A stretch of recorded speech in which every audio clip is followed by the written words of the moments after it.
Uno, grabando. Buenos días, buenas noches o buenas tardes a todos los que nos estén viendo en diferido. Hoy estamos aquí para continuar nuestra lectura de la historia verdadera de Bernal Díaz del Castillo. Historia verdadera de la conquista de la Nueva España.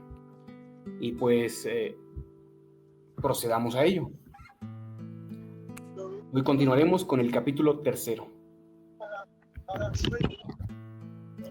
Por favor, colegas, a nuestros acompañantes en vivo, pongan en muting o pongan en mudo sus micrófonos para que no se interrumpa la lectura. Y pues ya saben, en cuanto se termine la lectura, pues procedemos a hacer nuestros comentarios. Si alguien de nuestro público en diferido tiene preguntas, pueden hacerlas aquí abajo, pueden dejarlas en la página ya sea de Spreaker, que es donde subimos el podcast, o en la página de Facebook, donde también lo vamos a terminar subiendo eventualmente por completo. Y pues ahí cualquier pregunta o duda que tengan, nosotros que administramos la página de Facebook se las vamos a contestar sin ninguna duda. En ese aspecto no tengan desconfianza. Cualquier duda o pregunta que esté en nuestras manos se las vamos a contestar, o incluso podemos preguntar a expertos que conocemos, amigos nuestros, para que nos ayuden si la pregunta es un poco fuera de nuestra esfera de conocimiento. Por eso no se preocupen. Pues bueno, ya sin más preámbulo, voy al capítulo. Capítulo 3. Como seguimos la costa adelante, hacia el poniente, descubriendo puntas y bajos y arcones y arrecifes. Creyendo que era isla, como nos lo certificaba el piloto Antón de Alaminos, íbamos con muy gran tiento de día navegando y de noche al reparo. Y en 15 días que fuimos de esta manera, vimos desde los navíos un pueblo y al parecer algo grande, y había cerca de él gran ensenada y bahía. Creímos que habría río o arroyo donde pudiésemos tomar agua, porque teníamos gran falta de ella a causa de las pipas y vasijas que traíamos, que no venían estancas, porque como nuestra armada era de hombres pobres y no teníamos oro, cuanto convenía para comprar buenas vasijas y cables, faltó el agua, y hobimos de saltar en tierra junto al pueblo. Y fue un domingo de Lázaro, y a esta causa pusimos aquel pueblo por nombre Lázaro. Y ansí está en las cartas de marear, y el nombre propio de indios se dice Campeche. Pues para salir todos de una barcada acordamos de ir en el navío más chico y en los 3 bateles con nuestras armas, no nos acaeciese como en la punta de Cotoche, y porque en aquellos ancones y bahías mengua mucho la mar, y por esta causa dejamos los navíos anclados más de 1 legua de tierra y fuimos a desembarcar cerca del pueblo. Y estaba allí un buen pozo de agua, donde los naturales de aquella población bebían, porque en aquella tierra, según hemos visto, no hay ríos. Y sacamos las pipas para las henchir de agua y volvernos a los navíos. Y ya que estaban llenas y nos queríamos embarcar, vinieron del pueblo obra de 50 indios con buenas mantas de algodón y de paz. Y a lo que parecía debían de ser caciques, y nos dicen por señas que qué buscábamos, y les dimos a entender que tomar agua e irnos luego a los navíos, y nos señalaron con las manos que si veníamos de donde sale el sol, y decían Castilan, Castilan, y no miramos en lo de la plática de Castilan.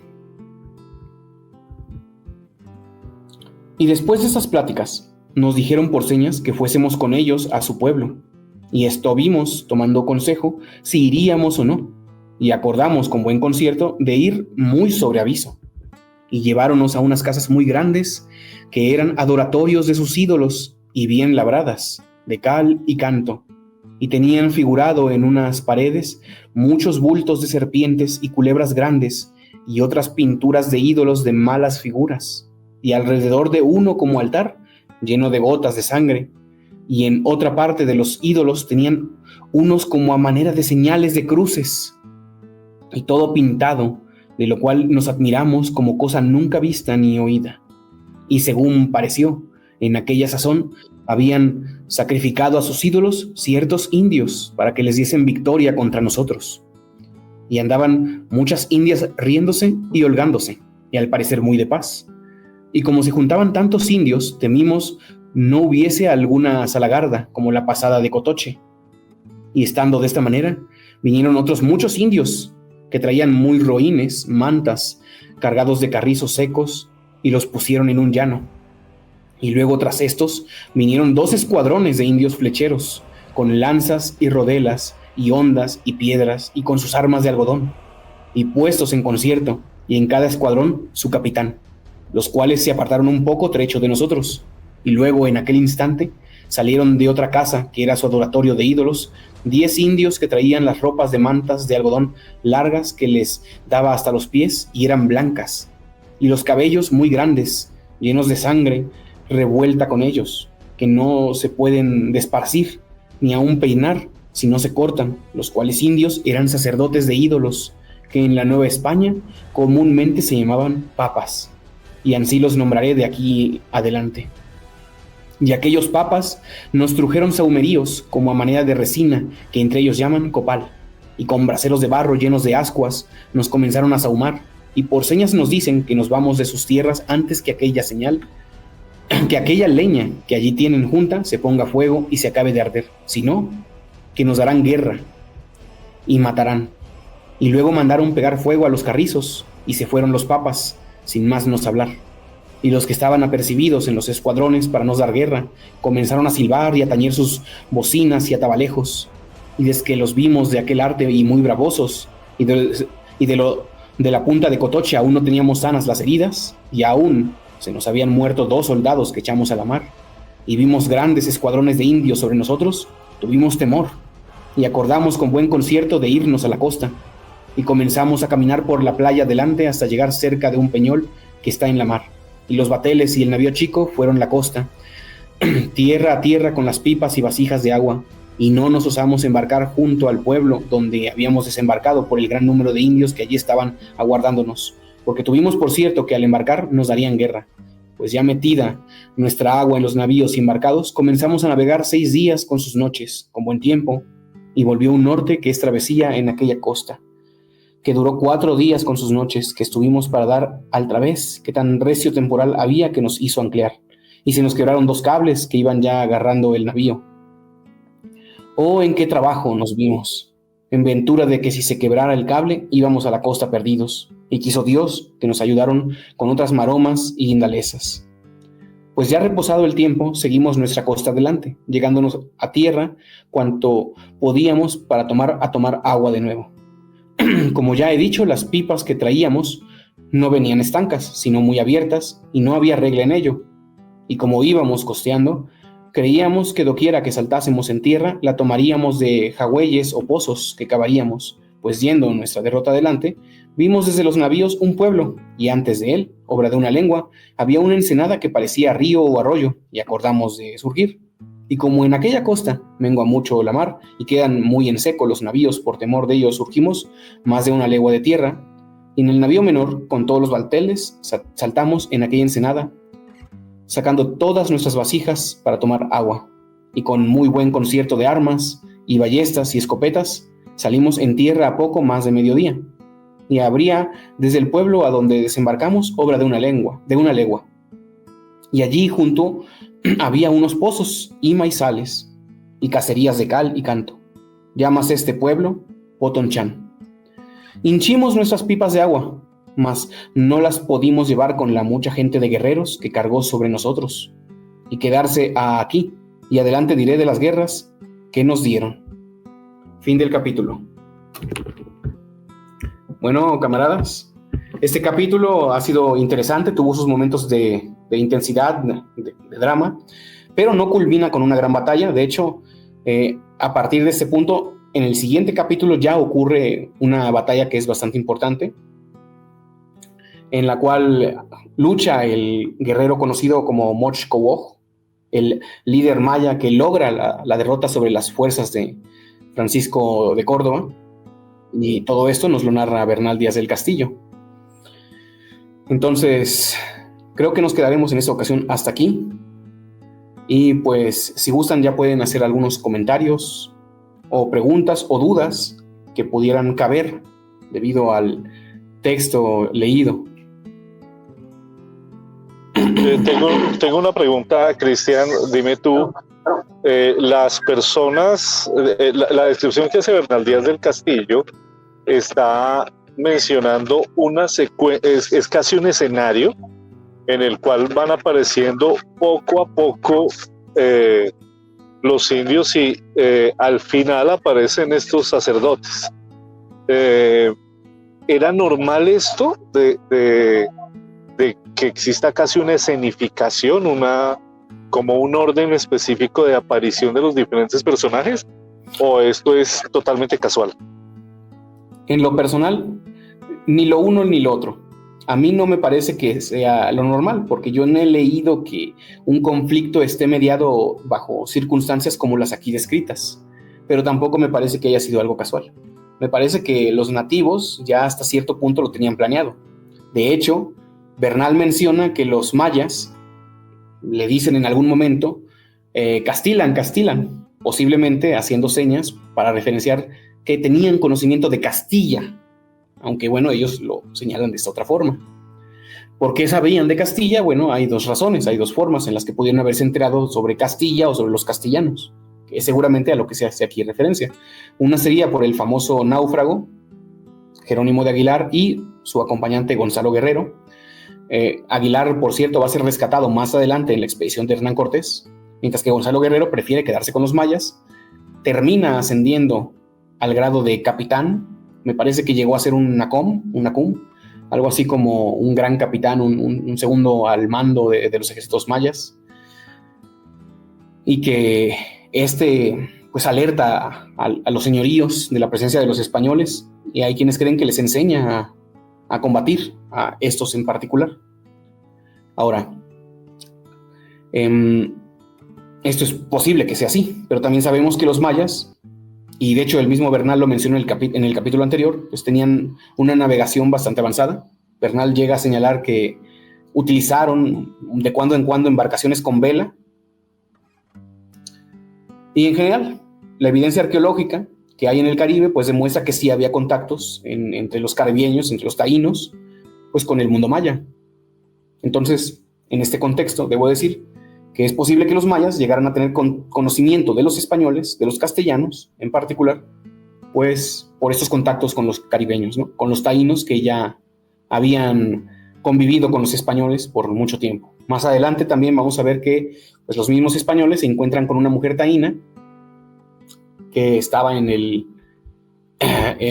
los mayas, y esa les cuenta que cuando los taínos llegaron ahí por un naufragio, pues mataron a todos y nada más la dejaron viva a ella. Y también de ahí pudieron haber tomado conocimiento los mismos mayas de la presencia de los castellanos, de los españoles. Entonces yo lo que a mí me parece lógico es que esto fue como de emboscarlos. Bien, y otro comentario que tú sabrás ilustrarme un poquito más. Tengo entendido que los muiscas aquí en la sabana de Bogotá, cuando tienen contacto con los españoles, también les llevan mantas. Pero la razón de entregar mantas es que los conquistadores que venían con Gonzalo Jiménez de Quesada se veían demasiado pobres, entonces a los indígenas les daba como pesar, y sitio en el que llegaban era sitio en el que les regalaban mantas. Estas personas no entendían por qué se les entregaban las mantas, pero sucede que las mantas eran la moneda de cambio, eran dinero. Entonces tú estás mencionando ahí que esa costumbre también está. Entonces mi pregunta gigante es, bueno, teniendo en cuenta que los muiscas vienen de la zona de Costa Rica, es probable que ese intercambio de cosas a través de mantas se hubiera dado, o las mantas en este caso es un producto más. Tú me dirás. Bueno, me gustaría pasarle esta pregunta a mi compañero Alex, quien también trabaja el mundo mesoamericano, y pues también tomar un pequeño descanso para beber un poco de agua. Él puede responderte bien. En el caso de que no, aquí estoy yo también para complementarlo. Alex Arat, colega, no sé si quieras tú en este caso responder la pregunta de nuestro camarada Gustavo. Sí, está bien. Bueno, que yo que sepa, sí, las mantas no son fáciles de hacer, entonces sí se utilizaban como, no sé si como moneda de cambio, pero sí como un bien precioso. Entonces en el trueque, pues se usaba. De hecho, entre las leyes de los mexicas, cuando se cometía una falta, se podían entregar mantas. Bueno, se entregaban, se pedía a cambio mantas. Y es que con las mantas, si son de algodón, se pueden hacer armaduras o se puede hacer ropa. Entonces es funcional. En la matrícula de tributos, ¿hay mantas? No recuerdo. Ahí estoy un poco perdido, por ejemplo, que tiene que ver con el tributaje mexica. En efecto, había mantas en la matrícula de tributo. Y sí, es verdad lo que señala aquí Alex, que era parte del tributo y era un bien bastante valioso, y se podían hacer armas con esto, o sea, armaduras. Bueno, Bernal Díaz del Castillo, cuando menciona armas, se refiere a armaduras. Porque no sé si habrán notado que él escribe ¿Tienes los audios abiertos? Entonces hace eco alguien. Creo que alguien había apagado. Adelante, Cristian. ¿Me escuchan bien ahora? Sí. Ok. Cuando Bernal Díaz del Castillo menciona el término armas, generalmente no hace referencia a armas, sino a las armaduras. Armas de algodón son armaduras de algodón. Se refiere aquí al ixcahuipil, que es un tipo de gambesón, una protección acolchada con forma de camisa o chaleco que utilizaban muy comúnmente los mesoamericanos. A veces es bastante larga, llega hasta las rodillas y pues generalmente era para amortiguar golpes. Aunque existe por ahí la idea de que podría haber parado flechas u proyectiles a una cierta distancia, pero yo no estoy tan seguro de eso. Igual y te pregunto a ti, Alex, ¿tú qué crees de esa idea en particular? Bueno, yo que sepa, sí para flechas, pero depende del grosor. O sea, si haces una armadura escahuipil, un escaupil barato de 4 capas, no te va a parar ni una flecha ni a mentadas, pero cuando son más gruesos, como los que describen los propios conquistadores de 2 dedos de grosor, te paran casi lo que sea. Bueno, de proyectiles de los indios. Lo que no sé es si un dardo, porque no se ha hecho la prueba de lanzar un dardo con un atlatl, ¿a qué distancia podría frenar un dardo con atlatl? Y de hecho los mismos conquistadores lo mencionan mucho, que las armaduras de algodón paran flechas, que no se necesita más. De hecho hay un Machuca hace un análisis de así se llama, es de Colombia, de lo que era Perú en ese tiempo. Machuca. Vargas Machuca tiene una investigación, una recopilación de cómo puede ir armado un castellano, un americano, pues un español de las Américas, para defenderse y para combatir a los indios, y menciona que no hay mejor armadura para defenderse de las flechas de los indios que una armadura de algodón, al que él llama escaupil. Interesante además que mencione el término escaupil, porque es una forma hispanizada del náhuatl ixcahuipil, además. Independientemente más bien, independientemente del grosor, interpretaría que una defensa mínima, aunque sea una pulgada, no sé, yo ahí de confección de ropa o atavío militar, etcétera, ahí estoy muy perdido, pero interpretaría que en cualquier caso es útil en la medida en que una herida letal se vuelve una herida no letal, o sea, puede ser sinceramente traumática. Yo no creo que, o sea, la verdad, yo personalmente no creo que sirviera para parar flechas. Tal vez a una distancia larga, pero no reduciría la distancia de penetración en el cuerpo. Sí la reduciría un poco, pero pues a mí se me hace difícil, al menos con un arco. Tal vez a corta distancia no sería efectiva, seguramente, pero sigo teniendo mis dudas, porque pues, sí, o sea, mi pregunta es que de cualquier forma podría reducir, interpreto el daño. Yo lo que creo es que serían útiles, sobre todo para no sé si pueden apagar sus perfecto. Sí, ahorita lo apago. Yo lo que creo, y a ver si Alex me replica aquí o me comenta qué es lo que él considera, que el ixcahuipil servía sobre todo para 2 cosas. Un poquito para parar, amortiguar ciertos golpes, y pues en el caso del uso del macahuitl, que es un arma de corte, podrías llegar a sobrevivirlo si te dan un corte con el ixcahuipil, pero tampoco estoy 100% seguro de eso. Es que si un ixcahuipil es lo suficientemente grueso, quizás sí podrías sobrevivir a un golpe que esté mal dado con el macahuitl. ¿Qué dices tú, Alex, al respecto? Bueno, mira, para empezar hay que determinar cuánto es la potencia de los arcos de los indios, y me parece que no son arcos muy poderosos, llegan apenas a 100 metros y ya no hay precisión. Luego también hay que pensar en el soporte, o sea, lo que golpea la armadura de algodón, el escaupil. que es obsidiana, y depende qué tipo de detalle hagas para esa obsidiana. Si lo que llevas son puntas de flecha de hierro de tipo de punzón, pues obviamente los va a perforar. De hecho, eso perfora cota de malla y puede hasta dañar la armadura de placas. Pero si lo que llevas es una armadura, si lo que llevas es, con lo que le disparas es una punta de flecha, que lo que llevas son estas lascas de obsidiana sumamente finas, porque es lo que se usaba, unas lascas de obsidiana sumamente finas, se va a quebrar la obsidiana antes de perforar el escaupil, y de hecho pegas más duro de cerca con un macuahuitl que con una flecha con un escaupil. Entonces, si sobrevive un corte de macuahuitl, sobrevive un corte un golpe de flecha de flecha de obsidiana. Otra cosa por eso yo mencionaba lo del lanzadardos y lo del dardo, porque esa cosa le puedes poner una punta más gruesa de obsidiana, o a lo mejor incluso de la propia madera endurecida al fuego. Como es un dardo más grande, a veces de 1.5 metros, lleva más fuerza de penetración y más fuerza de potencia impresa en el dardo, y puede atravesar más cosas.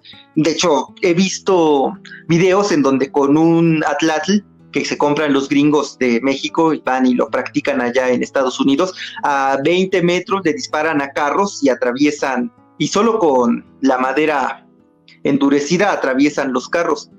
También son de fibra de vidrio, pero lo atraviesan.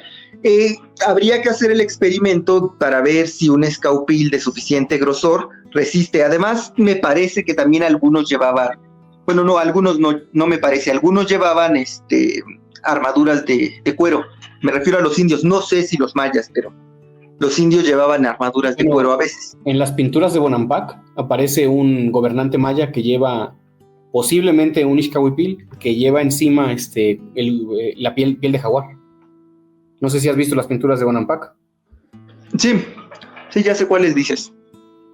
Lo del Atlatl tiene sentido porque, lo que recuerdo, por ejemplo, ¿cómo se llama? Sexta Punta o de Hayalay, es muy potente, por ejemplo, es un movimiento parecido, lo digo en ese sentido, es una analogía, y alcanza una velocidad de las mayores, cuando hay deportes, de Hayalay es el que la mayor velocidad puedo tener. Entonces, un movimiento parecido, supongo, ¿no? Como el del Atlatl, supongo que puede generar lo que comenta mi tocayo, ¿no? Que es muy un comentario. Están haciendo mucho énfasis, creo yo, en la posibilidad de que se valoraran las mantas por la posibilidad de hacer Ixcahuipiles con ellos. Sin embargo, lo que se sabe aquí, según algunas pinturas que hay en Colombia, y según pues algunos registros, es que las personas valoraban las mantas por la belleza de las mantas. De hecho, de las poquísimas que encontramos, hay una que robada por los ingleses, una vez más, que está en el Museo Británico, pero definitivamente el tipo de adornos, la clava de color que utilizan es muy bonita. Y lo que se sabe del intercambio de mantas, estas son mantas no tejidas sino pintadas, es decir, tejidas es decir, la imagen no es tejida sino la imagen es pintada sobre la manta. Pues esto era muy valorado, tan valorado que ya iniciado el virreinato, los caciques envían a traer mantas por su belleza desde Lima, y también se enviaban mantas desde aquí hacia la zona del Ecuador, desde aquí de la sabana de Bogotá. Entonces quizá también ese sea un factor a considerar en la valoración de las mantas. Sí, por supuesto, naturalmente. Yo estaba hablando de mantas blancas, o sea, digamos de algodón crudo, pero ya lo que estás entregando es una manta bien hecha, pintada y con bordados, obvio, ya ahí tiene otro valor. Lo que me gustaría que ampliaras es a Jiménez de Quesada, cuando lo encuentran, ¿le dan mantas crudas de algodón crudo o se las dan pintadas? Mira, los registros lo que mencionan es lo siguiente, la cantidad de conquistadores que salen desde la zona de Santa Marta son 1.300. Los que llegan aquí a la sabana de Bogotá son 180. Llegan en unas condiciones de salud deplorables, pues porque una cosa es estar en una Mesoamérica llena de caminos y otra bastante diferente, llegar a un espacio donde esos caminos no hay, en un espacio tropical. Entonces aquí, en este caso geográfico, la cantidad de personas europeas que se veían afectadas por enfermedades era muy superior a las enfermedades que podía llegar de aquí a los nativos. De hecho, aquí los nativos no creo que hay muy pocos, hay 2 o 3 registros de epidemias europeas aquí, pero el resto son las personas que llegan, y cuando se les entregan las mantas se les entregan en ese sentido de que pobrecitos ellos, y entonces en algún momento está la cantidad de mantas que los conquistadores abandonan las mantas sin saber que son un objeto de cambio. Pero sí existe el registro de que se admiran por la belleza de las formas, y porque en algunas de ellas al parecer hay ídolos, porque pues aquí la mayoría de cosas ornamentales son hechas no como las cosas de oro, perdón, son hechas para regalar, no para hacer una donación a los dioses, no son un objeto de lujo, repito, aquí en la sabana de Bogotá. Ya en otras zonas sí es objeto de ostentación, pero generalmente el oro aquí no tiene eso, y al parecer las mantas tampoco. Es después, con la llegada de los españoles, que se empiezan a utilizar estas mantas como un objeto de lujo, pero generalmente son objeto de intercambio y son objeto de donación a las diferentes fuerzas de la naturaleza. Entonces ellos, es muy raro, pero son sociedades las que hay aquí que esconden la riqueza. Me refiero a las de aquí de la sabana de Bogotá.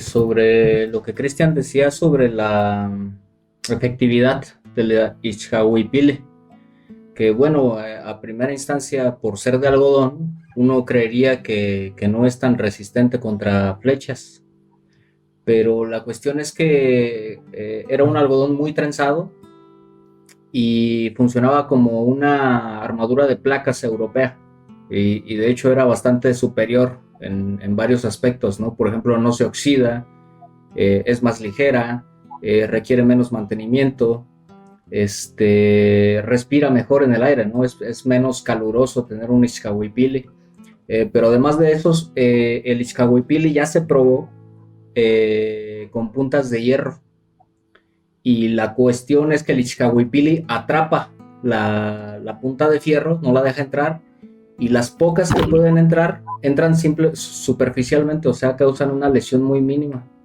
Entonces el Ixcahuipilli, en cuanto a efectividad, era incluso superior a muchas armaduras europeas. Entonces que no nos engañe el hecho de que por ser de algodón no fuera efectivo, ¿no? En realidad era... Oye, ¿de dónde, colega, tomas la información de a ver, mira, el programa que te digo, creo que se llamaba Deadliest Warriors. Lo que no recuerdo si fue, déjame te lo reviso. Spike TV. Se llama el que hicieron el Ixcahuipilli y lo probaron con puntas de hierro. Y hay otro investigador que parece se apellida Fuentesit, que él también estuvo haciendo esos ¿cómo se dice? Tratados, ¿no? Acerca del Ixcahuipilli. Y es que ya es un poquito conocido que el Ixcahuipilli pues trabaja un poquito como con, digamos, no quiero sonar loco, ¿no? Pero funciona un poquito como un chaleco antibalas. Es decir, que tiene varias capas y esas capas van frenando, van van absorbiendo el golpe, ¿no? Entonces por eso se dice que atrapa la flecha, o sea, no la desvía como otras armaduras, sino que la atrapa entre los tejidos. Quiero hacer un pequeño comentario sobre eso. Nada más apaguen sus micrófonos para que no. Adelante. Pues miren, yo lo que sé es que no sobrevivió un Ixcahuipil del siglo XVI hasta la actualidad. O sea, no tenemos una muestra arqueológica o una muestra fidedigna de cómo de una de estas piezas. Tampoco sabemos exactamente cómo fabricarla. Lo que se ha hecho hoy en día, pues, es más o menos leer las referencias disponibles en las fuentes del mundo mesoamericano, del mundo virreinal temprano, y de ahí más o menos se trata de crear un Ixcahuipil. Pero los gambesones europeos, que eso sí se ha conservado hasta cierto punto el método para fabricarlos de una forma mucho más precisa. Lo mismo pasa con las espadas de Toledo, con las katanas, o sea, se sabe cómo se fabrican esas armas porque hubo una continuidad casi hasta la actualidad, ¿no? Lo mismo pasa, no sé, con las urumis que se usan en la India, con las lanzas africanas. Es que los africanos también tenían cómo hacer hierro. Bueno, eso no lo tenemos con el Ixcahuipil, no lo tenemos con el macahuitl, que es esta macana con cuchillas de obsidiana. ¿Qué es lo que pasa hoy en día? Que si queremos hacer un Ixcahuipil, acudimos un poco a las fuentes y un poco a cómo se utilizaba o cómo se hacía hacían estos métodos. Tengo una observación. Escucho. Es que mira que, por ejemplo, estoy pensando en este momento en los autos. Los autos antiguos eran autos bastante sólidos y eso nos haría pensar que es benéfico para la persona que va conduciendo el auto, que el auto sea muy sólido. Pero en realidad, en física, si el auto es muy sólido y hay un choque, es la persona que lo conduce quien va a sufrir. Entonces, de la misma manera, una armadura de algodón que está hecha por diferentes capas, pues al recibir un golpe, pues cada una de las capas va a estar va a estar disminuyendo la fuerza de ese golpe. Es decir, porque no es que esté quebrando, es decir, el golpe no va a quebrar todas las cosas de una sola vez, sino que a cada cambio de tejido va a tener una dispersión de la fuerza. Entonces es probable que este tipo de armas sí hayan tenido, este tipo de armaduras, perdón, sí hayan tenido una efectividad contra flechas. Lo que no sabemos es hasta qué grado.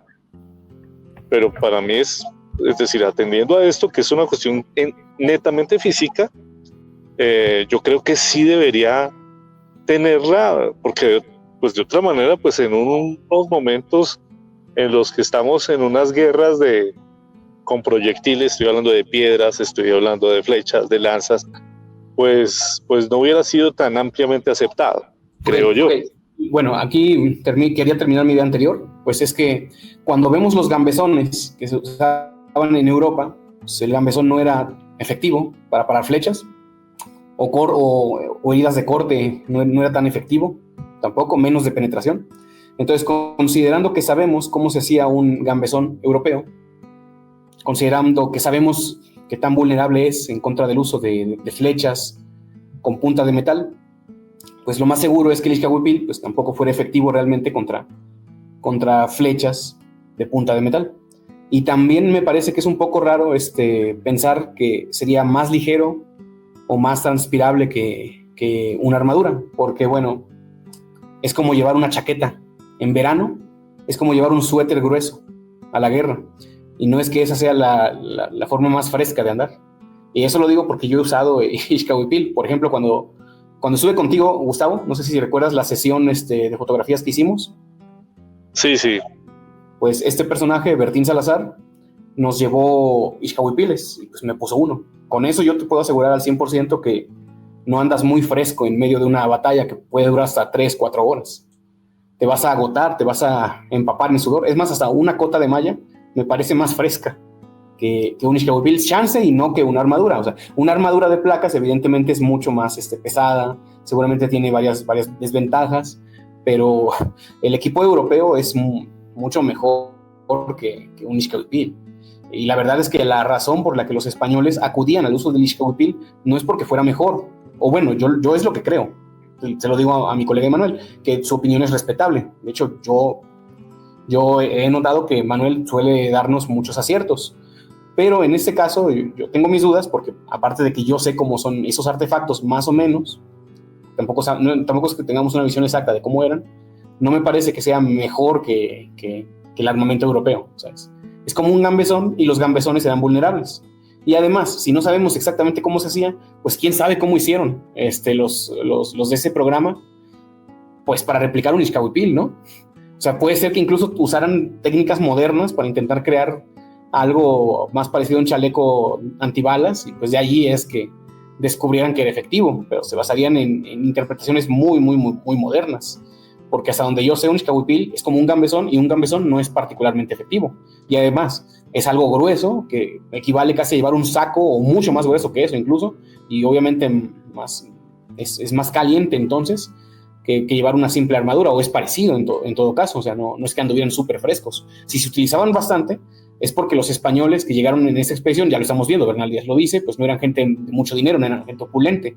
Entonces, ¿qué es lo que pasa? Que pues terminan tomando cualquier cosa que pueden como elemento defensivo, y si los guerreros mesoamericanos y los señores mesoamericanos les brindan pues este gambesón de la tierra, este gambesón americano, pues lo van a utilizar y es lo que van a llevar. Y si era efectivo, sería efectivo sobre todo para amortiguar golpes, tal como son efectivos para amortiguar golpes los gambesones que se usan en Europa y en el Medio Oriente.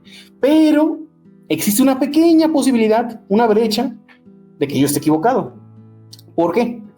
Porque que yo sepa, aquí no se han hecho experimentos para intentar recrear Ishkahuipiles. Sé que mi colega Luis Armando de la Luz Alarcón hizo uno, pero no he tenido el gusto de platicar con él sobre su experiencia al respecto, sobre la efectividad de su Ishkahuipil y otros elementos, pero por una entrevista que le hizo David Nievas en su momento, me enteré que él intentó ponerle sal, lo hirvió con sal para que se endureciera, porque algunas fuentes sugieren eso, y sí recuerdo haber escuchado de parte de él que sí se endureció un poco, ¿no? Entonces, considerando eso, hay una pequeña brecha de que un Ishkahuipil endurecido, tras hervirlo con sal, por las varias capas que tiene, si son suficientes, pues sí podría, tal vez, parar flechas. No estoy seguro, no estoy afirmando nada. De hecho, yo soy escéptico, la verdad, ya lo estoy dejando en claro. Pero ¿por qué lo digo? Porque sé muy bien que un material que está en capas, pues puede resistir golpes de flechas, de arco. ¿Por qué lo digo? Porque las famosas armaduras que luego utilizaban los griegos, las armaduras que utilizaban papiro, pues eran eficaces hasta para parar golpes de armas de bronce, ¿no?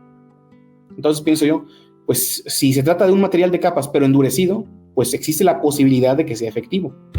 Pero tampoco es que eso se hiciera de forma común, aunque quisiera yo preguntarle a Arat cuál es su opinión sobre esa posibilidad, sobre esa brecha. Yo quiero debatir. Tú también, ahorita te doy la oportunidad, Emanuel, no te preocupes. Yo también quiero comentar algo. Claro. Bueno, Arat, luego Emanuel y luego Daniel. Sí, bueno, mira, aquí hay que decir algo.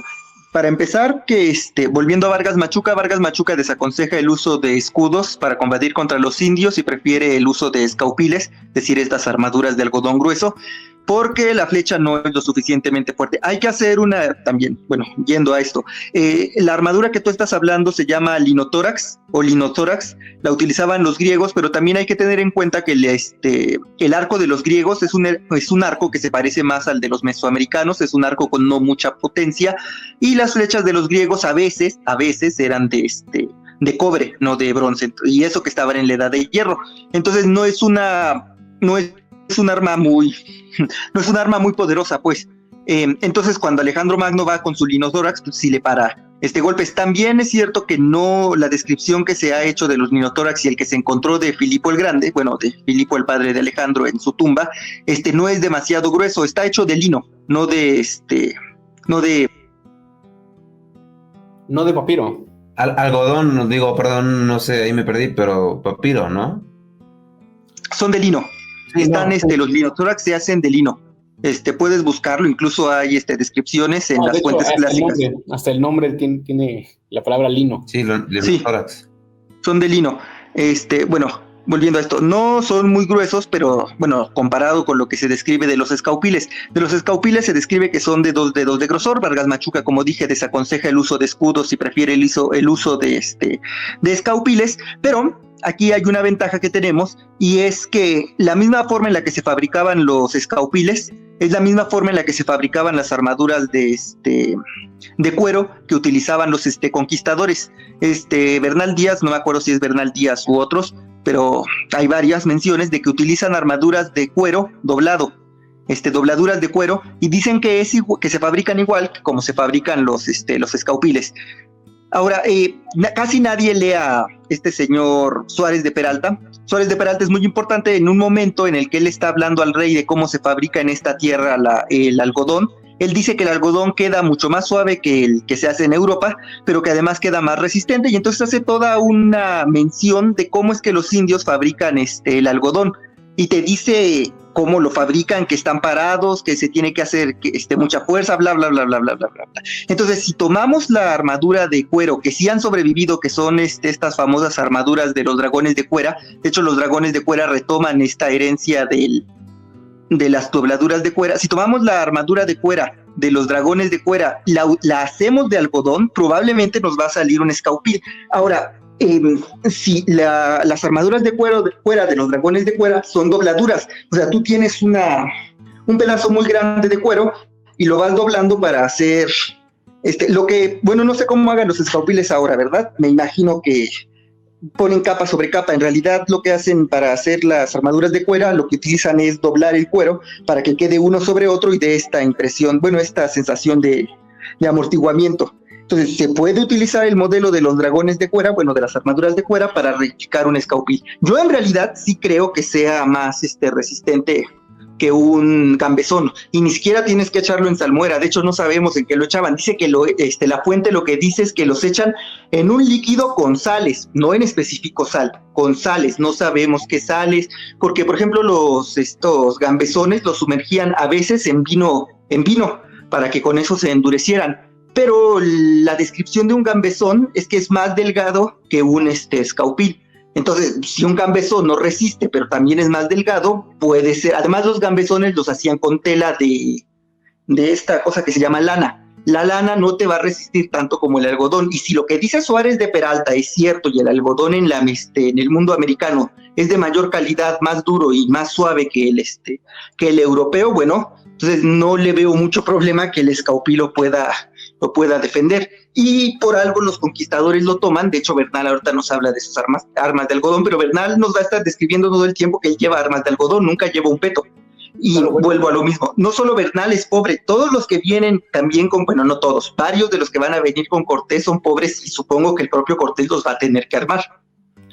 Perdón que te interrumpa, es que ese era el mismo problema de los presidios de los dragones de cuera, la falta de recursos. Por eso iba a comentar también los dragones de cuera, porque también sobre la cuestión de que se les permitía, digamos, adquirir tierras, pero en situaciones muy precarias, también improvisar mucho sobre la marcha la elaboración de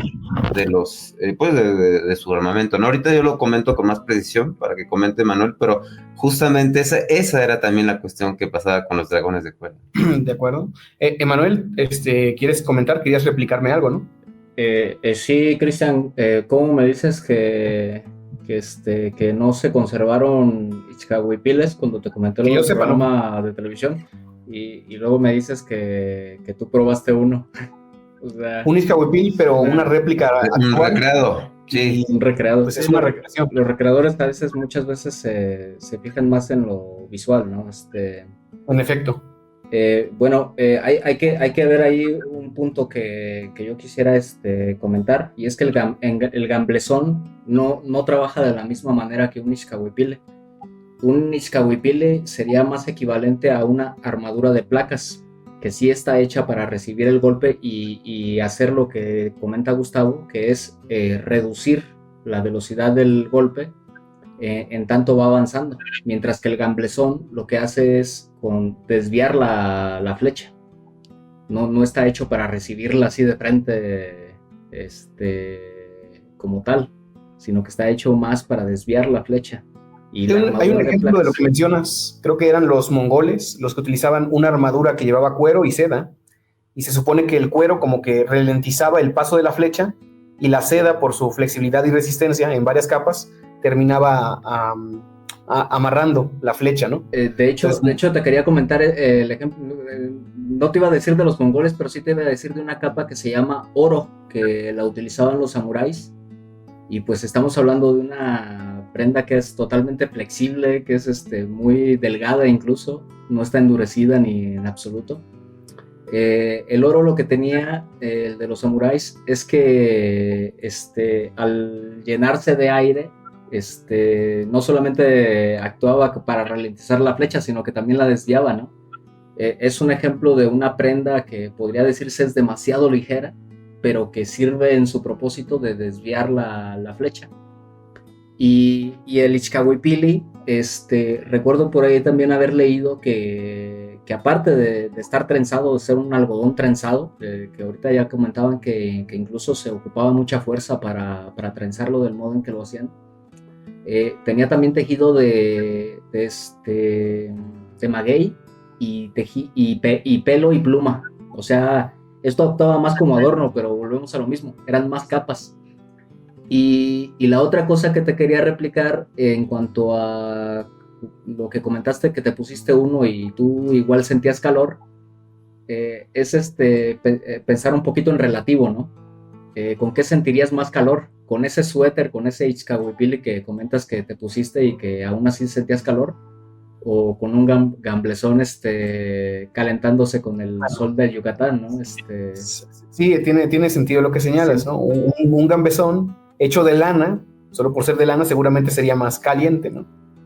Pero yo solo señalo, ¿no?, que hay una brecha, hay una posibilidad de que sí sea efectivo contra flechas de punta metálica, basándome en el conocimiento que yo mismo tengo de otro tipo de otras armaduras semejantes, ¿no? Como lo que se usaba entre los mongoles, o como lo que tú me mencionas, que utilizaban también los samuráis. Pero yo, de momento, hasta no ver pruebas con una recreación que sí sea históricamente correcta o lo más cercana posible, con base en las fuentes, pues tengo que tener mis dudas, ¿no?, al respecto. Quiero mantenerme escéptico sobre qué tan efectivo sería para, por ejemplo, resistir el disparo de una ballesta, uno de esos artefactos, que además los españoles, yo que sepa, no utilizaban arco y flecha, utilizaban ballestas, y las ballestas son bastante potentes. Incluso pueden dañar armaduras de placas. Así que, bueno, no siento que un Ixcahuipil pudiera resistirlas, pero habría que ver que se hagan pruebas con base en, déjame te digo, en lo que señalan las fuentes, hacer una recreación buena y pues ahí ver qué podría salir. Hay un factor, qué pena, hay un factor, rápido lo menciono, que no has considerado, Cristian, y es que hoy día las telas, es rara la que viene de algodón puro. Entonces es posible que existan esos factores de materiales añadidos, y eso sea justamente lo que hace que no te haya resultado tan fresco el uso del Ixcahuipilli. Sí, podría ser, de hecho, también. Pero igual tendríamos que probar. Tendríamos que hacer experimentación que pues muy pocas personas han hecho aquí. O sea, con esa finalidad específica de hacer arqueología experimental. Creo que es un campo que apenas se está abriendo, que no hay que desaprovechar, por cierto, y que hay que alentar, porque hay muchas interrogantes que sería interesante poner a prueba, ¿no? Como en este caso el uso del Ixcahuipilli.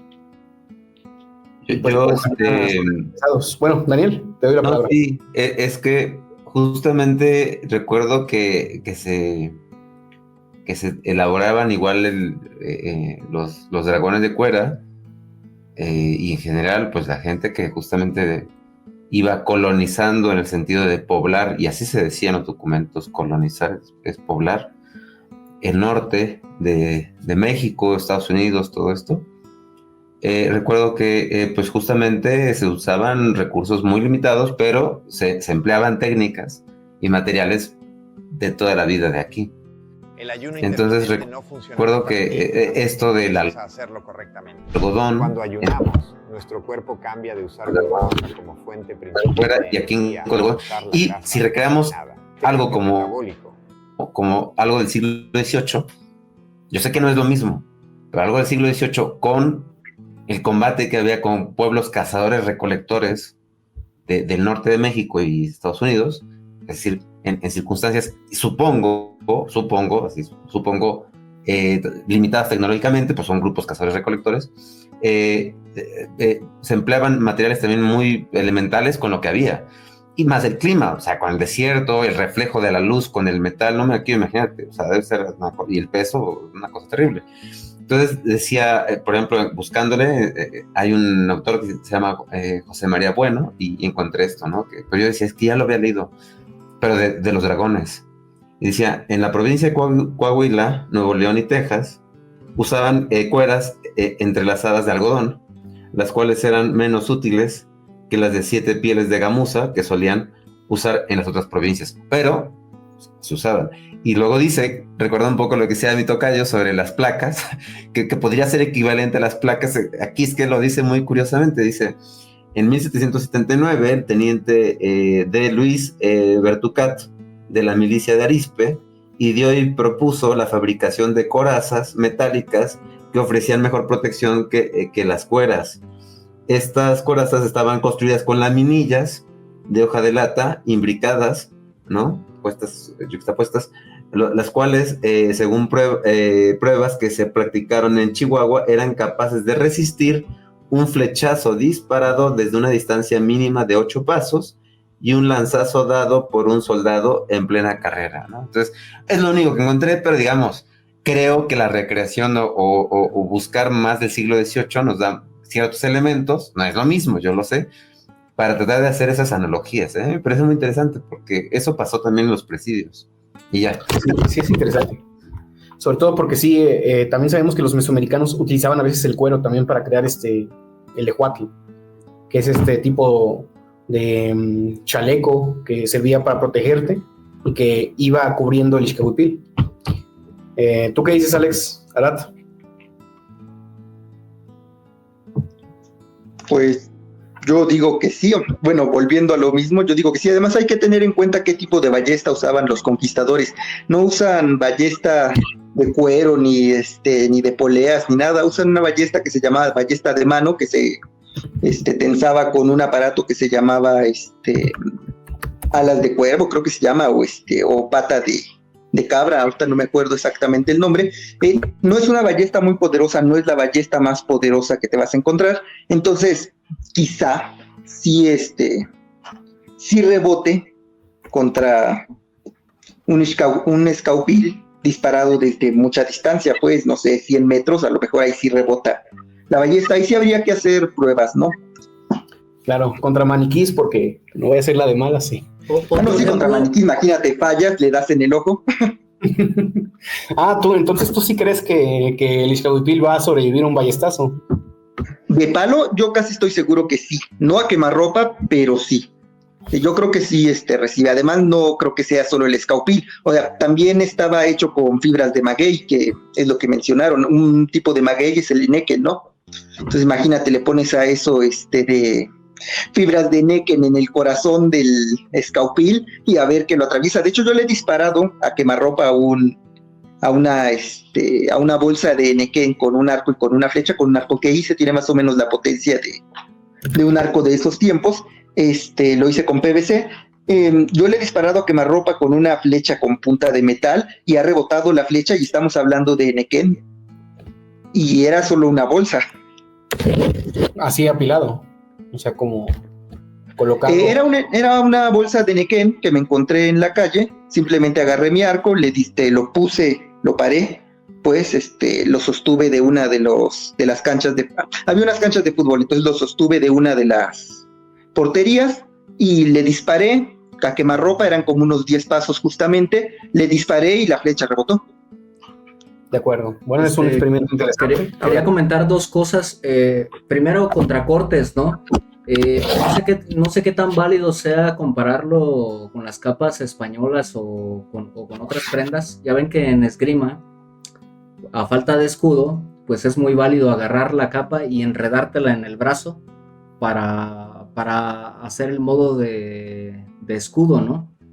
Y eso se usaba antes en la verdadera destreza española y se sigue usando ahora incluso en la esgrima carcelera, ¿no? Que le llaman los gauchos. Porque tener una prenda envuelta en el brazo te ayuda mucho para evitar cortes. La otra cosa es que ahorita que mencionó Arad lo del arco, es cierto, por ejemplo, cuando yo disparé un arco de 100 libras a una tabla, digamos, de unos 5 centímetros de grosor, obviamente estamos hablando de un arco de poleas, ¿no?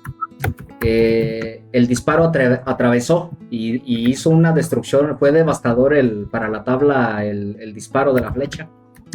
Entonces yo, por ahorrar en flechas, porque son algo caras, pues siguiendo tutoriales precisamente te dicen eso: envuelve tu blanco. Entonces agarra un tronco y envuélvelo con colchas, con tela, y de ese modo la flecha queda atrapada entre la tela y ya no tienes que gastar en flechas, ¿no? Porque si se la das así a la tabla como está, pues vas a romper la flecha también. Entonces, para ahorrar en flechas, pues los arqueros recomiendan que envolver el blanco en tela, precisamente, en este caso colchas, para salvar la flecha de que se rompa. Pero volvemos a lo mismo, ¿no? La tela está deteniendo la flecha, está absorbiendo de algún modo el golpe, ¿no? Entonces podemos, no sé qué tan equivalente sea esas dos comparaciones, tanto la de la tela envuelta para cortes, como el caso de los arqueros modernos que utilizan colchas y telas para envolver los blancos y no destruir las flechas ni las puntas. Pues yo me remito a lo que ya he señalado. Habrá que ver, habrá que hacer experimentación, arqueología experimental, y pues de allí, entre más históricamente correctos o cercanos sean las piezas que utilicemos, pues más cerca estaremos de la verdad. Entonces me remito a ello. Habrá que esperar a que nosotros o alguien más, posiblemente alguien más dedicado a esto, pues se aviente esta gran labor. Pero yo de momento voy a sostenerme en mi escepticismo, colegas. Espero que me disculpen por eso, pero sí, sí, yo tengo mis dudas y las voy a mantener porque... Yo rescato esto que mencionaba Emanuel de la destreza española, de esgrima, porque justamente es lo que yo comenté en un principio. O sea, reducir el daño, aunque sea lo mínimo, aunque sea con tela, reducir el daño, en eso se te va la vida. Entonces, habría que, ahora sí, ya con buena medición, y en cualquier caso, creo que es un buen pretexto, o tratar de ahondar más en qué tenemos de siglo XVIII, que es más, y siglo XIX incluso, que está más documentado, ¿verdad? Para dar a partir de ahí, de algo más sólido, que es lo que digamos, Cristian como que está como tratando de insistir en que no, o sea, que hay que evitar como las improvisaciones, un poco a modo de humor. Espero que nadie se lo tome mal por el tema de la recreación, el que luego comentan los detractores de la recreación. Yo creo que es importante la recreación, es un buen trabajo, es un buen esfuerzo intelectual y práctico ambos, pero los detractores y los más escépticos dicen que andan de furros, ¿no? Yo creo que es muy exagerado, pero un poco como el alivio cómico, pero entiendo que algunos lo dicen, aunque sea muy agresiva esa forma de decirlo, cómica pero agresiva, que hay que ser serios, digamos, en la investigación, ¿no? Entiendo que es la tirada de Cristian, ¿correcto? Sí, claro, yo sí, soy un poco escéptico a eso. Sí. O sea, hasta que no veamos, hasta no ver, no creer. O sea, así lo veo yo. No, sí, está bien, es que hay que tratar de ser lo más serios para no tratar de salir con una cosa ahí loca, ¿no? Lo que de eso sobra mucho. Es que si me lo permites, a veces pasa que las personas piensan una cosa con base en las fuentes y cuando hacen el experimento sale algo diferente. Como por ejemplo, cuando hicieron experimentos con el arco largo y le dispararon a unas armaduras, vieron que no la atravesaba. Y existía el mito de que el arco largo era tan potente, o sea, el arco galés, el arco inglés era tan potente que con eso podías atravesar una armadura, y resulta que no. O sea, que por más que le intentaran dar, no pudieron atravesar la armadura de placas. Entonces, de mi parte, sería muy apresurado y me arriesgaría como académico a si yo dijera, no, sí, si no hay duda de que era así de resistente, pero si no hay pruebas, yo me voy a esperar a que las haya y voy a ponerme de acuerdo de la evidencia cuando surja. Sí, por ejemplo, y también cómo se plantea el problema. Por ejemplo, en esto el ejemplo que tú pones, pues, estoy perdido, yo en general estoy muy perdido en historia, pero pues, soy un Lego, pero ahí andamos. Pero, por ejemplo, siempre se pensaba que era imposible, o bueno, no siempre, sino ciertos argumentos decían que esto del sacrificio humano pues, era técnicamente imposible porque no se puede, no, con un pedernal, etcétera, no se puede cortar el esternón y abrirlo y sacar el corazón, pero justamente si se plantea que ese es el problema, técnicamente va a ser imposible. Habría que ver, ¿no?, los detalles de la técnica y cómo se usaba en cada época, porque al final se dijo, bueno, no se puede atravesar el esternón, pero se puede cortar por debajo la boca del estómago y por eso introduce la mano y se extrae el corazón, que es lo que se descubrió. La presión necesaria para hacer el corte es mucho menor y es efectiva. Claro, de hecho también pueden cortar directamente los ligamentos. O sea, obviamente tendría que tener mucha práctica, pero sí se puede ir desmembrando los huesos así. Sí, ¿no? Y es que hay unos monigotes que ya los gabachos, hacen unos monigotes que tienen ya la tensión de la piel, de los músculos, es una cosa así loquísima. Así es. Una cosa muy loca. En efecto. Bueno, chicos, ya es un poquito tarde, pero no sé si hay alguna otra pregunta, algún otro comentario para resolverlo antes de irnos a retirar. Sobre el libro, sobre la lectura o sobre las cuestiones que hemos terminado debatiendo. Sí, de hecho el capítulo se centró mucho en ese episodio en particular y fue al mismo tiempo un preludio a la gran batalla que veremos en el siguiente capítulo, que ahí sí ocurre mucha acción. El siguiente que ya lo pasamos porque estamos grabando. Sí, estamos regrabando. Temporáneamente. Pero yo rescato además de lo que dice Manuel, lo que comentó también Gustavo sobre las mantas. Bueno, se comentó mucho al respecto sobre cómo también la economía de Mesoamérica podía funcionar de otras formas y en general, digamos, el factor común en la historia de la economía es la escasez. Entonces, si un producto es difícil de obtener en alguna región dada, si es difícil de elaborar, si requiere mucho tiempo su elaboración, hay muchas formas de verlo. Todas influyen, ¿no? Yo recuerdo en los diarios de Colón, y no lo decía como en esta leyenda negra antihispánica o como burla a los indígenas o indianos caribeños, cuando él hablaba de los espejos que podía intercambiar fácilmente, pues era simplemente por la escasez. O sea, si llegara un extraterrestre con una cosa que en su planeta es una porquería, o sea, que tiene muy poco valor económico, se produce en masa, pero aquí es extremadamente raro, vale muchísimo aquí por la simple escasez, ¿no? Entonces yo supongo habría que ver el caso de cada región de Hispanoamérica, que era más valioso, ¿no? Y en función de eso, de entender cómo funcionaba en la economía, ¿no? Daniel, una objeción. Sí, adelante. Los espejos eran muy caros en Europa.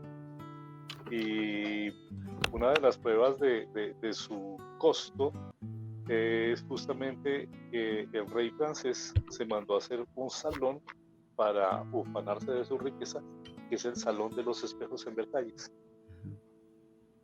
Sí, pero digamos, si ahí es alto su valor, imagínate el Caribe, que es completamente ausente. Lo comentamos con los espejos de obsidiana, pero que no es exactamente lo mismo. Pero lo digo porque viene palabra de Colón, dice, bueno, son productos que para nosotros, así lo dice él, habría que ver también la calidad del producto y el tamaño, ¿verdad? Pero un detalle, es que los españoles llevaban cuentas de vidrio para ciertos grupos de nativos, pero también llevaban espejos para otros que eran más avanzados.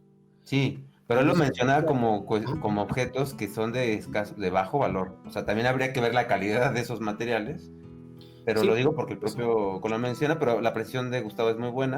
Pero si es caro en Europa, bueno, en América, en esas condiciones, bueno, el valor es todavía mucho más elevado, ¿no? Sí. Y en las circunstancias de los españoles, que eran extremas, bueno, lo que fuera... Ahí si gustan, yo quisiera hacer una precisión. Es que en la mayoría de los casos, con los nativos del Caribe, por ejemplo, las cuentas de vidrio pues eran un obsequio más que suficiente.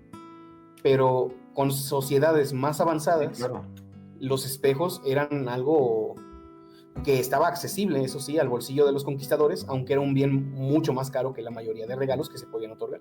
Sí. Pero era útil porque así entregabas un regalo extraordinario a alguien que te podía recompensar con grandes piezas de oro, plumería o alimento, que a veces el alimento y el apoyo o las herencias eran extremadamente necesarias y útiles para garantizar tu supervivencia.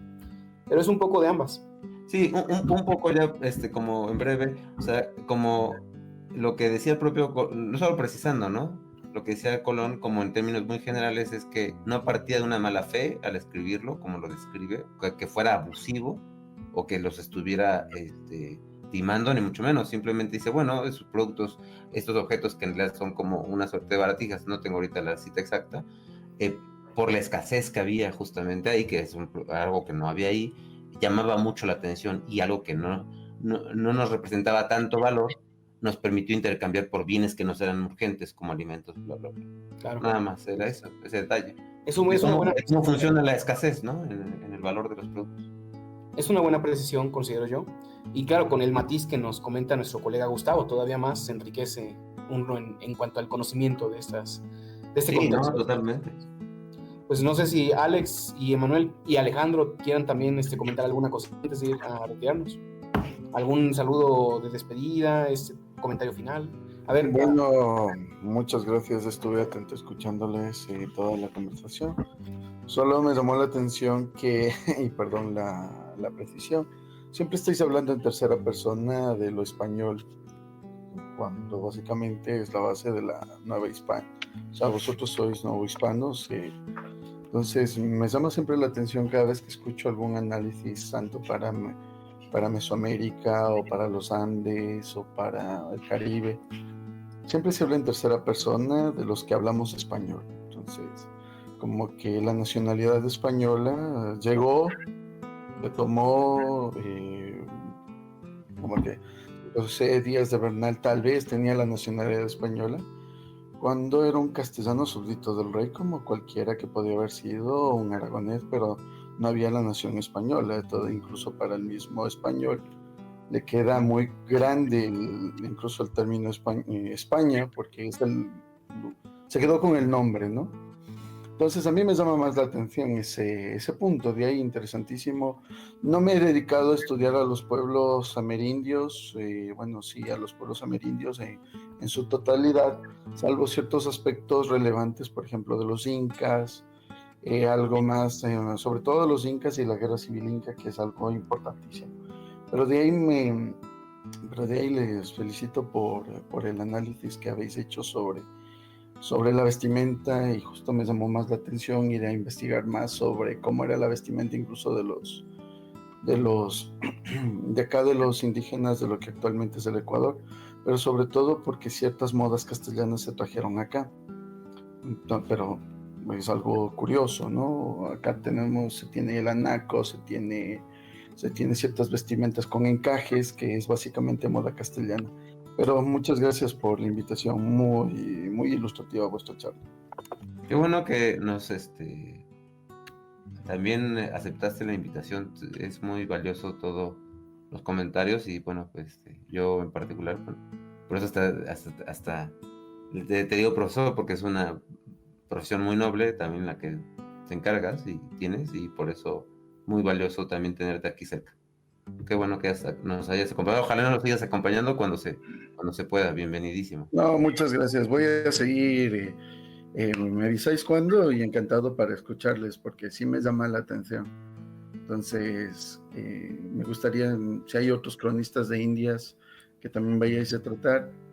Lo puedes sugerir también, igual. O sea, claro, sí, encantadísimo. Sí, claro, pero sobre todo me encantaría ver si se puede tratarlo. Bueno, a ver, déjame ver. Uno más importante. O bueno, sería, déjenme pensarlo, y yo les pasaría por el grupo en tal caso para analizarlo ahí. ¿Ya? Os mando un fuerte abrazo. Claro que sí, Alejandro, también te mandamos una. Buenas noches. Disculpen. ¿Me escuchan? José, colega, sí. Sí.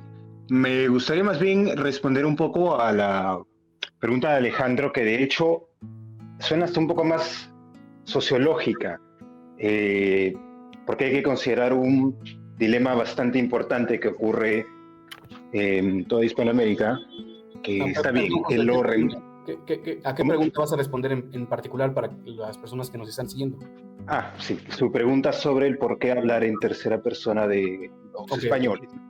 Bueno, aquí sé breve porque ya vamos a terminar, colega, pero te escuchamos. Una respuesta simple sería que no es solo por los procesos de independencia, no, ya de antes de los procesos de independencia ocurría una cosa muy curiosa que vendría a ser que los habitantes de territorio español técnicamente no se consideraban como tal españoles por un simple tema, especialmente vale en Cuba, por ejemplo, que es el ejemplo perfecto, que viene a ser la esclavitud, debido a que es un dilema, una dicotomía que hasta ahora no se ha podido resolver sobre cómo es posible ser español, pero a la vez ser esclavo de un español. Entonces, ese problema sobre la ciudadanía, pero a la vez esclavo, nunca fue resuelto hasta el día de hoy. En Cuba, por ejemplo, no está ese dilema no está resuelto. Y hay también, especialmente en Panamá, también en otros lugares, que también no ayudó. La esclavitud y la independencia terminó inclusive de consolidar para estas personas que no eran españoles, o es como ellos lo percibían, ¿no? Porque es muy difícil el cómo resolverle a esas personas que estaban protestando contra la esclavitud, o inclusive haciendo rebeliones contra la esclavitud, cómo sentirse españoles. La respuesta nunca se la dieron porque llegó el proceso de independencia, y eso dificultó aún más el cómo se podían identificar, y obviamente ya terminó haciendo que se hable de españoles en tercera persona, al menos en ciertas regiones en particular. Esa sería una de las tantas explicaciones. Okidoki, Josué, bueno, es un comentario interesante y tu opinión pues también es muy respetable. Igual yo solo quiero señalar que a veces lo comento esto con distancia porque pues finalmente esos españoles son la base de lo que va a ser la Nueva España, de lo que va a ser México, pero todavía no está surgiendo esta nueva realidad. Y entonces lo mismo hago con los mesoamericanos. O sea, no soy mesoamericano, pero también hay algo de mesoamericano en mí y en esa influencia, y yo, por mi parte, es por eso un poco que hago cierta distancia. También es como que la costumbre que ya traemos los que estamos en la licenciatura de Historia, por ejemplo, que tratamos de tomar una postura de objetividad respecto a lo que ocurrió en el pasado para tratar de estudiarlo de forma más amplia, con perspectiva distante. Igual yo tengo emociones, yo tengo sentimientos, yo no dejo de lado también esos aspectos, pero ya cuando hago cosas o comentarios personales, eso ya es diferente. Yo trato de separar mi lado emocional de mi lado juicioso cuando hago esos estudios. Al menos es en mi caso, por eso que yo trato también de evitar un poco esa ¿Puedo persona? responder también a la pregunta? Sí, por favor, Emanuel, claro. Una vez en los episodios pasados dije nosotros al referirme a los continentales, a los americanos. Claro, inmediatamente me corregí, porque obviamente no hay un nosotros ahí, ¿no? Por ejemplo, yo soy de Guanajuato. Mi cultura indígena madre es purépecha. Mi pueblo tiene cultura indígena otomí. Y en ningún caso tampoco incluso siendo de la región, no me digo, no, yo soy purépecha o yo pertenezco a esta cultura, ¿no? Ahora imagínate con los mayas o con las culturas indígenas de Yucatán, pues también con ellos tengo que hablar en tercera persona. Con los mexicas yo tengo que hablar en tercera persona porque no me siento perteneciente a ninguna de ellas. Yo soy hispanoamericano. El nosotros va a existir hasta después de que se lleve a cabo ya la conquista, se funda la Nueva España y empiece a haber este sincretismo en esta nación. Ahí es en donde sí hay un nosotros, en donde sí somos hispanos y también somos indígenas.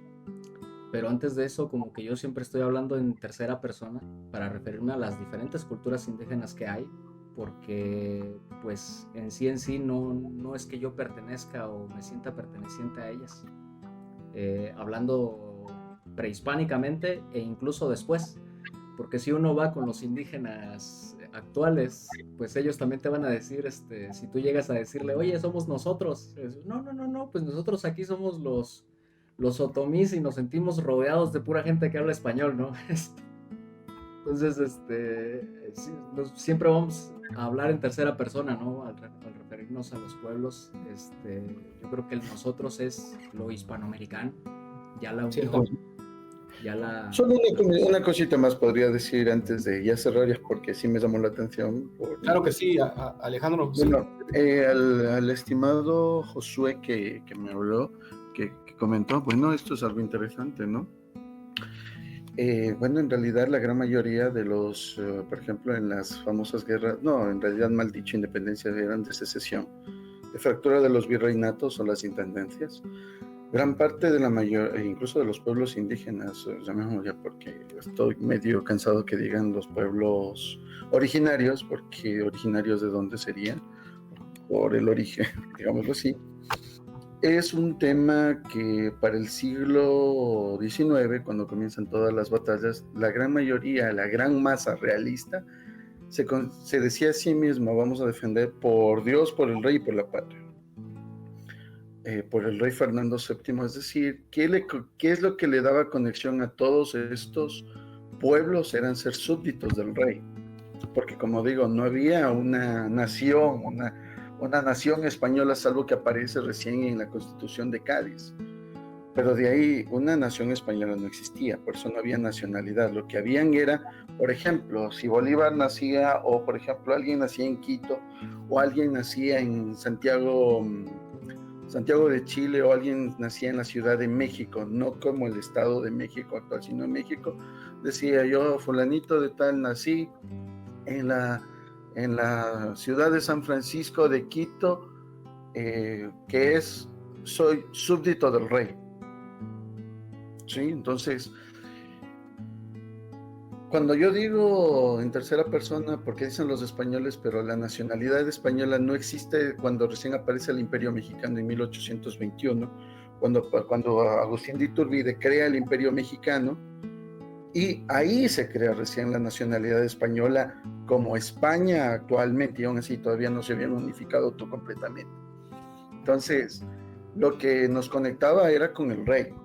Ahora, el joven que es otomí me sorprende porque, claro, un otomí en aquel momento, en la conquista, y esto citándole a la historiadora Raquel Huereca, es interesante sus ponencias y sus escritos, un otomí no se veía a sí mismo como conquistado, sino como conquistador. Entonces, este es un dato curioso, ¿no? Entonces, incluso muchos indígenas, aquí incluso en la misma América del Sur, se veían a sí mismos como conquistadores y no como conquistados, ¿no? Entonces, por eso me ha saltado más el gusanito de irles a buscar con qué vestimenta tenía. Sí, se sabía que utilizaban la obsidiana, el hierro todavía no lo manejaban aquí, pero sí se hacía en obsidiana, se habían otras formas. Pero solo quiero dejar eso latente porque, claro, cuando antes de que sea el virreinato, muchos pueblos indígenas van a ser súbditos del rey y se van a sentir tan súbditos del rey y el rey los va a elevar como una casa noble, como si fuera una casa, sea de Castilla, de Aragón o Zaragoza o cualquier lugar. Entonces, esto es un punto esencial, ¿sí? Que se habla en tercera persona de una nación, de gente que ni siquiera que todavía no tenía una nacionalidad porque no existía el Estado español. Solo era un reino, el reino de Castilla, que viene a América y se replica a sí mismo. Entonces, solo eso quería decirle y muchas gracias, chicos. Yo nada más. Disculpa, sí, justo, está bien, me parece muy bien lo que has planteado, estoy de acuerdo, pero hay un elemento que también debemos de considerar donde ahí se explica más el problema sociológico. Cuando ya está la España como país, hay que recordar que aún seguía la esclavitud en Cuba y Puerto Rico. Entonces, ahí viene el detalle. A ellos hay que leer a veces quizás escritos de estos propios esclavos. Se consideraban ellos españoles, decían ser, o la situación de nacionalidad los favorecía con la esclavitud. No, en ese caso no. Okay, pero eso es otro tema. Puerto Rico y Cuba recién se van se independizarán en 1898 con la guerra de Estados Unidos, pero 5 años antes ya habían movimientos. Pero ahora, el tema de la esclavitud tiene que tener otro tema, porque generalmente en la monarquía española hay una confusión brutal, y esto sí es cierto, y sería genial analizarlo.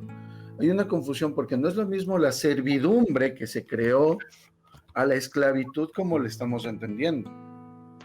Porque en la monarquía... Nada más tratemos de ser breves.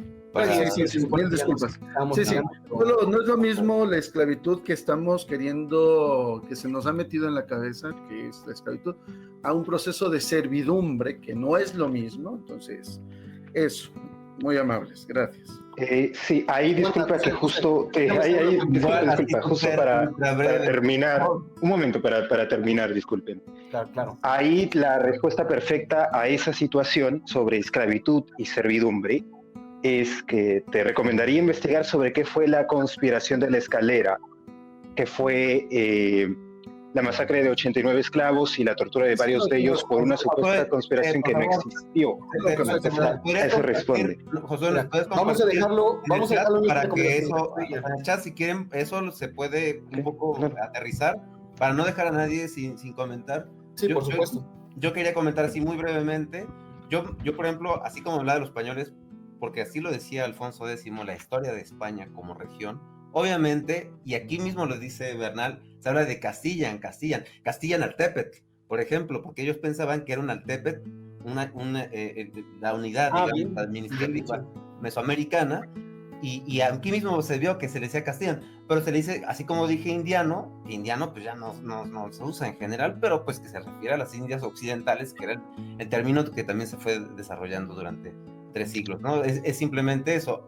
En lo que a mí respecta, un poco se habla de los españoles en tercera persona, porque de esa época, así como se habla del indiano, por el tema del mestizaje. Yo lo dejo así como... Aguanten, yo quiero señalar una cosa muy brevemente. Yo creo que hubo una pequeña confusión, porque lo que plantea Josué, a lo mejor no lo explicó bien él, pero a lo que él se refiere es que sí se importaban esclavos no americanos, porque los americanos eran siervos, por ejemplo, o súbditos libres o siervos, que podía pasar las dos cosas.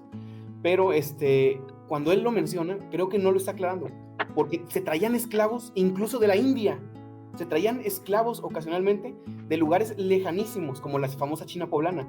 Del Congo se traían esclavos de cultura yoruba, y creo que, y esto habrá que discutirlo en otra ocasión, porque sí es interesante, cómo veían estos esclavos su nueva realidad. Yo creo que eso no lo habíamos visto, porque yo concuerdo con Alejandro en lo que él señaló. Los indígenas sí se sentían parte de algo más grande, parte de la corona hispánica, porque los reyes indígenas, los señores, los llamados caciques, pues aceptaron como señor al que verían, en el caso del mundo náhuatl mesoamericano, como Huey Tlatoani, ¿no? Al Huey Tlatoani, Carlos I, Carlos V. Y ellos sí tendrían esa integración y ellos sí serían vasallos de este nuevo señor. Entonces, habría muchas personas que tendrían esa identidad desarrollada. Pero, ¿qué pasaría? Y esto lo voy a dejar así porque también no quiero discutirlo en esta ocasión, simplemente lo dejo, pero que Josué no lo explicó bien, pero ¿qué pasaba por la mente de una persona de la India? Que era muy raro que pasara, pero llegar aquí, como le pasó a la China poblana, que era una mujer de la India.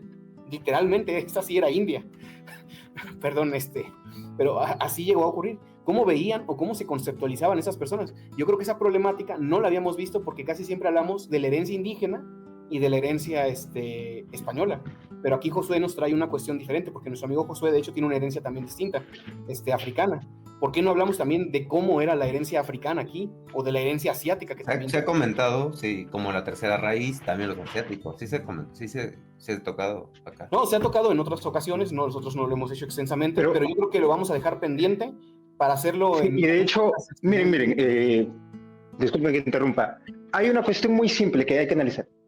Los cimarrones, que eran los esclavos rebeldes y que formaban sus comunidades, ¿cómo se consideraban? Ojo, eso es muy importante. ¿Cómo se identificaba un cimarrón? Que a mí parecía el cimarrón era, estaba totalmente en contra de la corona como tal, como cimarrón, y a veces tenían que recurrir al crimen para subsistir una vez que ya habían formado sus comunidades. Esos cimarrones que eran declarados ilegales también, ¿cómo se identificaban ellos?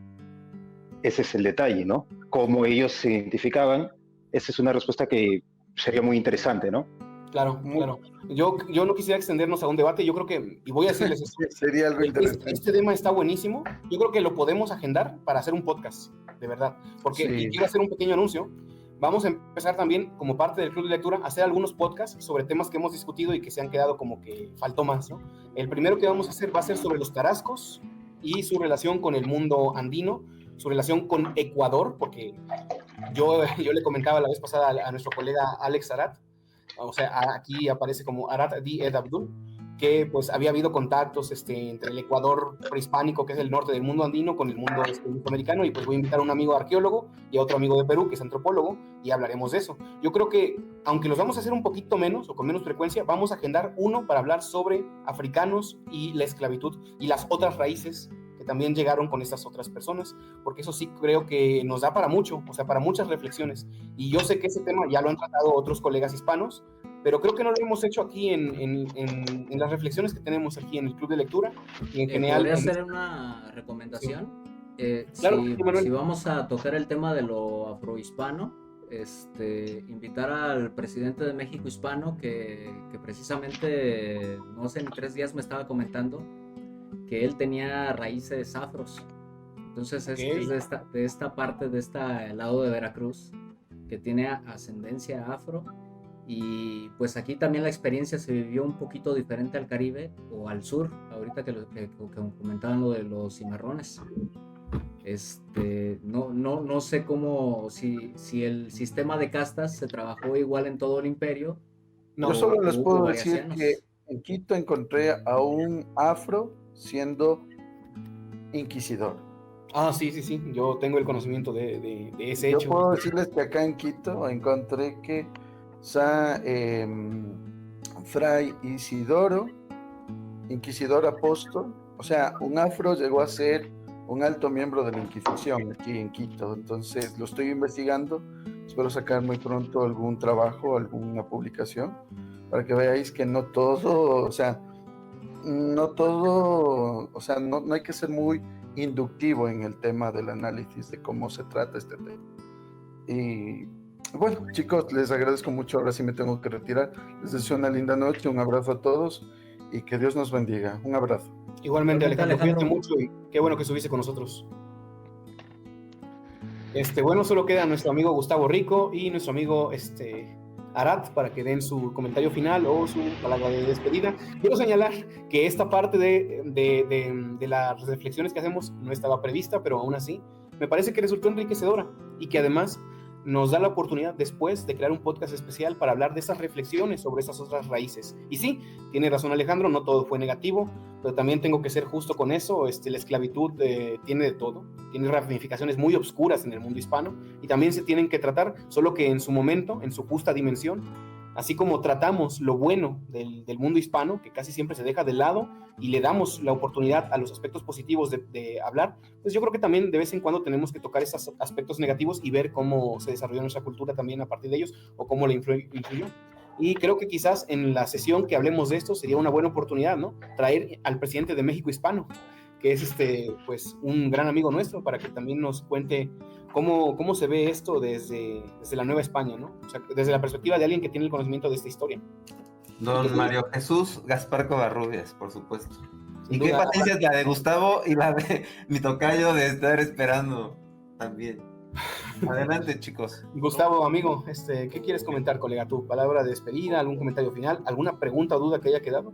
Lo que yo quiero hacer es que quizá una de las cosas que obviamente estamos analizando el libro de pues, un proceso o una serie de encuentros de guerreros con otros guerreros, pero yo siempre he creído que ese exceso de centrarnos en los asuntos del conflicto está velando lo que quizás sea más esencial para el propósito que nos une, y es tratar de mirar qué es lo que sucede dentro de lo cotidiano. Por ejemplo, se estaba hablando ahorita de los negros cimarrones y se hablaba, bueno, estas personas pues no gustan del orden español, pero también en el caso de Bogotá se habla, por ejemplo, de la cotidianidad del esclavo, que es un esclavo que de pronto es el esclavo doméstico, el esclavo de la casa, que va a vivir 30 o 40 años con una sola familia y que termina siendo, pues guardadas las proporciones, miembro de la familia, con sus afectos, con sus alegrías, con su cotidianidad. Entonces, de alguna manera, esto que resulta herético, pues en realidad es obvio y seguramente fue muy cotidiano, muy frecuente.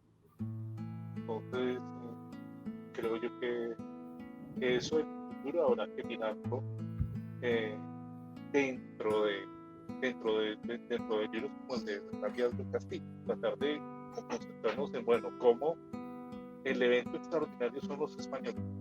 Por lo tanto, la llegada de los españoles a este tipo de pueblos, pues, tiene, pues, obliga a esos pueblos a tener un comportamiento extraordinario.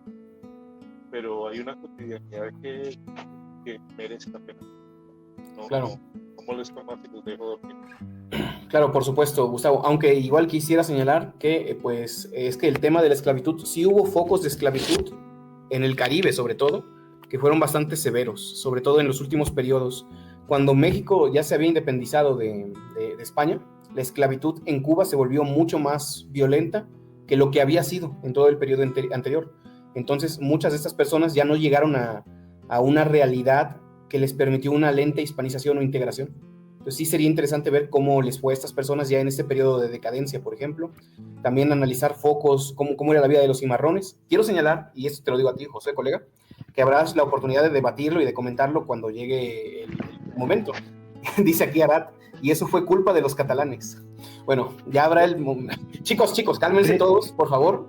Ya estamos por terminar y les voy a dar la oportunidad de que debatamos eso en su momento, colegas. Sí, de hecho, espera, disculpa que te interrumpa. De hecho, sí, ahí le tengo que dar un poco la razón. Los catalanes participaron activamente en el negocio de la esclavitud, en Cuba especialmente, pero además de eso, yo también consideraría otros factores que hay que tomar en cuenta que son a veces ignorados, como es el tema de los palenques, especialmente, por ejemplo, en Colombia también, donde los palenques son literalmente los lugares donde estaban los cimarrones, y de ahí viene el nombre. Ahora, todos esos detalles siempre hay que analizarlos, o sea, de una manera imparcial, y además, ¿por qué digo esto?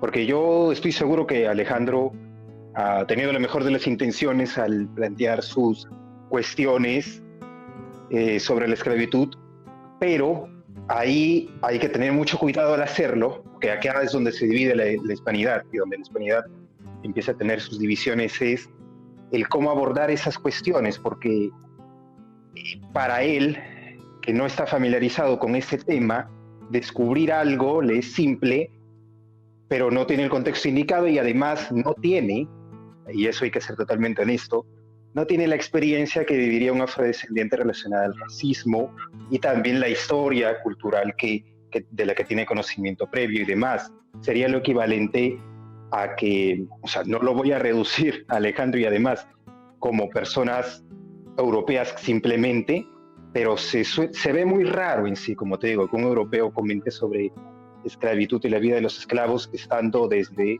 su, en cierto sentido, lugar privilegiado, mientras que son los afrodescendientes que estamos aquí, los que tenemos que experimentar todo eso, y a los que además vivimos en zonas donde directamente hay una comunidad y una cultura basada en la mención constante de la esclavitud. Y entonces eso se tiene que estudiar de esa manera, diría yo, para que precisamente no haya divisiones en la hispanidad. Claro. Se le tiene que pedir precisamente a las personas de la comunidad, de las distintas comunidades, hablar de eso, evitar el darle cátedra a esas personas al respecto sobre temas que ellos son los que saben. O sea, ese es el problema. Lo que siempre me ha molestado con algunos hispanistas es que pretenden, especialmente españoles, dar cátedra sobre la esclavitud a personas que son descendientes de esclavos o que viven en culturas muy relacionadas a la esclavitud. Entonces, ahí es el dilema. Eso parece, cuando le dan cátedra, cuando intentan dar cátedra, parece más una arrogancia intelectual, más que una genuina intención de relacionarse culturalmente, ¿no? Eso es lo que yo opino más que nada y que es lo que se debe hacer para evitar este tipo de discusiones y siempre hacer los debates bien, es que se intente no darle cátedra a los afrodescendientes y demás sobre estos temas, cuando se supone que más bien, en vez de darles cátedra, deben de pedirles que compartan la cultura y la información que tienen. Claro, mira, está bien esa idea en el sentido de que pues no hay como la opinión de una persona que también pertenece a esa comunidad, como va a ser el caso del presidente de México Hispano, que va a venir aquí a nosotros, que es un gran amigo hispanista también, y que tiene raíces negras. Y en todo caso, pues también la crítica, pues es bienvenida también, ¿no? O sea, en su debido contexto, por supuesto. Y yo sobre todo me doy cuenta de una cosa, colegas, es que la tercera raíz, la raíz africana, es muy importante, pero luego tiende a ocurrir que creemos que lo que ocurría en la mayor parte de los virreinatos se extendía a otras, y la esclavitud, por ejemplo, variaba muchísimo de época y de virreinato en virreinato, capitanía, de lugar, ¿no? Por ejemplo, en la Nueva España presenta casos incluso de cimarrones que terminan integrados al sistema español. Yanga sí se rebela con mucha violencia, por ejemplo, contra los españoles, pero al final los mismos españoles, viendo que Yanga es muy poderoso, muy fuerte en su lugar, dicen vamos a dialogar con él, y Yanga acepta dialogar con ellos y se integra al sistema español y se le llega a considerar don, o sea, se le da esa acepción. Entonces también es interesante analizar eso.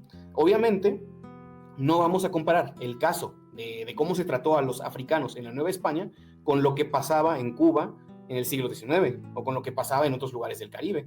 Todo eso se tiene que dimensionar, también se tiene que estudiar, porque la hispanidad africana también tiene que tener su lugar y tiene que haber diálogo para ello. Entonces, con más razón, colegas, a los que nos estén escuchando, pues yo los invito a que estén atentos a nuestros programas para que sepan cuándo vamos a hacer este especial para hablar de la tercera raíz, de la raíz africana y de la cuestión de la esclavitud dentro del sistema del mundo español. Claro, eso sí, aquí tratamos estos temas sin leyenda rosa, sin leyenda negra, o sea, tratamos de hacerlo de forma dignificante, de forma neutra, para que realmente nos llevemos un aprendizaje, ¿no? O sea, esta cuestión no es este no es un medio de politiquería, ni pensamos ser maniqueístas, ¿no? Nosotros venimos a hablar de historia y a aprender, en beneficio también de nuestra realidad cultural, que la hispanidad como cultura es la creación de muchas sociedades a lo largo de los siglos y es un gran logro maravilloso. Es algo que otras culturas de Europa, del mundo occidental, no tienen, curiosamente, porque, por ejemplo, los anglosajones solo son anglosajones, pero los españoles, ¿no? Los hispanos somos romanos, cartagineses, griegos, gente de Iberia, africanos, indígenas. Perdóname, Manuel, mi idea es esa. La grandeza de la hispanidad es tan vasta que nos da para para tener muchos diálogos con nuestras múltiples raíces. Emanuel, te paso la palabra y pues al final te doy la palabra a Arat ya para que nos despidamos bien. Emanuel, colega. Yo creo que Alejandro venía calentito por otro debate, no de aquí, porque por ejemplo, él mencionó que le molestaba un poco la palabra originario, pero aquí nunca se mencionó la palabra originario. Cierto. Después me di cuenta de que el debate que él presentó, pues ya nos estaba llevando a las independencias, estábamos pegando un salto de 300 años. Sí. En la historia nosotros estábamos hablando básicamente de la época de Bernal, y una cosa con la que no estoy de acuerdo con Josué, no sé cómo se le pueda decir, el explicarle a las culturas, ¿no? Por ejemplo, en este caso a la comunidad afro, explicarle cosas, ¿no? Pero ¿por qué no estoy de acuerdo?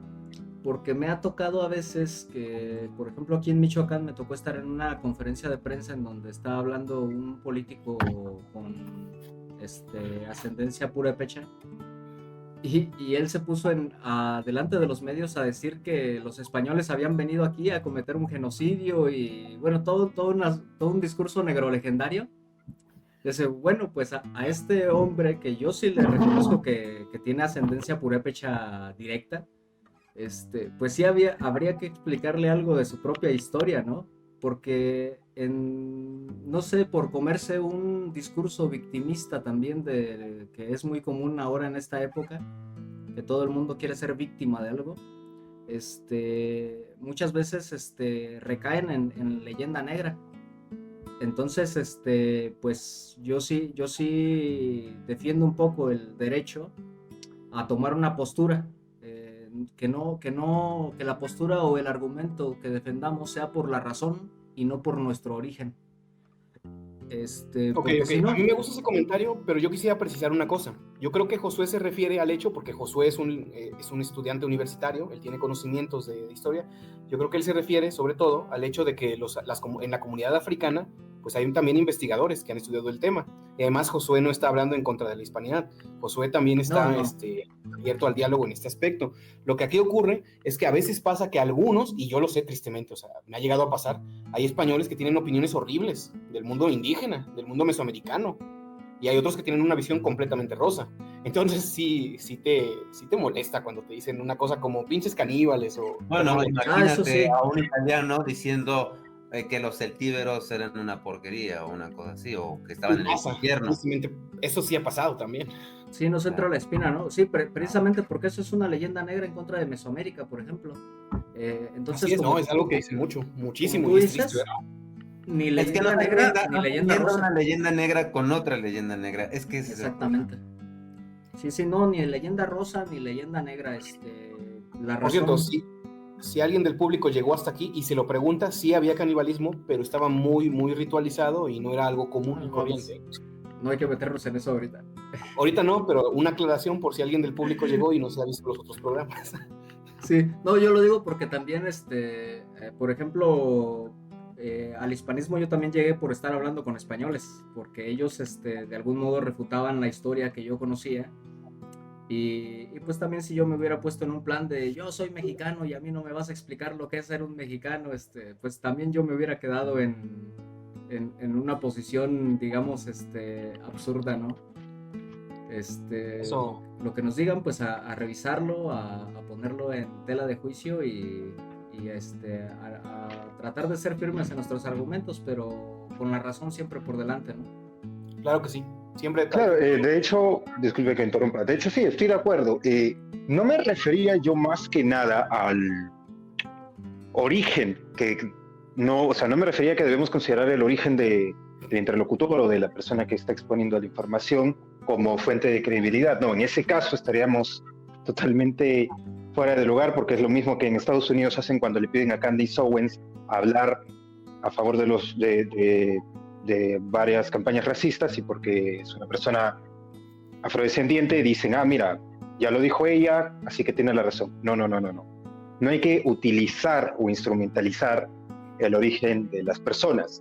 Más bien, lo que yo me refiero es que en este caso también la situación es diferente, porque sí hay bastante leyenda negra, más que nada del lado de los indígenas. A los indígenas también se les enseña a veces leyenda negra, pero ahí viene el dilema, es que a los afrodescendientes no es necesario enseñarles leyenda negra, porque el propio hecho de que estén ahí los afrodescendientes tiene ya un origen oscuro, que es el origen de la esclavitud.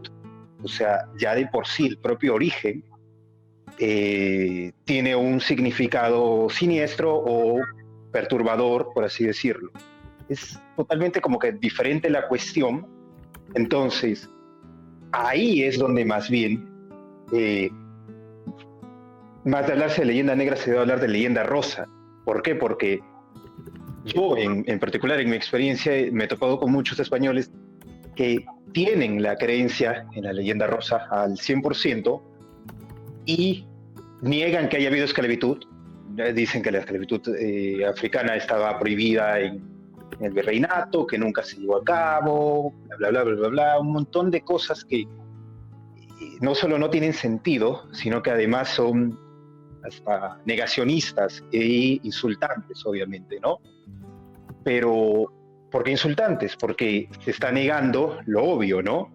Que es la historia siniestra dentro o sea, parece que ellos tienen una intención más que nada de orgullo nacionalista, de diferenciarse tanto de los ingleses, que olvidan que tenían algo muy en común con ellos, que era la esclavitud africana. No solo ellos, también los franceses y demás. Entonces, como tal, sí tenían eso en común, pero para intentar desvincularse de ellos, los ingleses, y decir somos totalmente diferentes, o niegan la esclavitud o la vuelven demasiado rosa, que en realidad ahí en el dilema.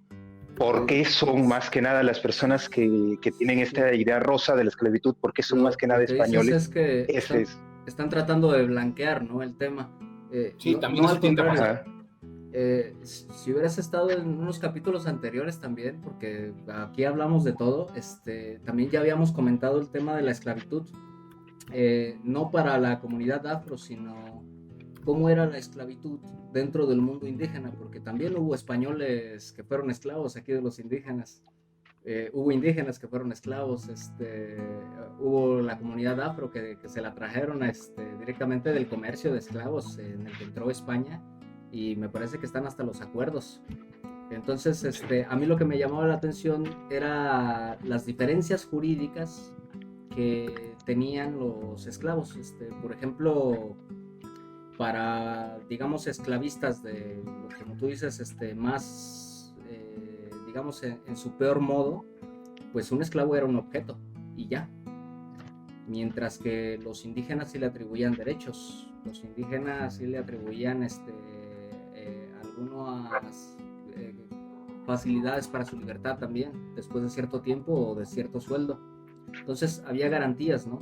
En ese aspecto yo creo que los españoles sí son muy diferentes a los ingleses en cuanto a la institución de cómo se dio la esclavitud jurídicamente y en la praxis también, porque también aquí hay que ver que los españoles muchas veces lo que querían era poblar las nuevas ciudades que estaban fundando. Entonces se valían de toda la población que tuvieran, incluso mira, un detalle en complemento a lo que tú dices, Emanuel.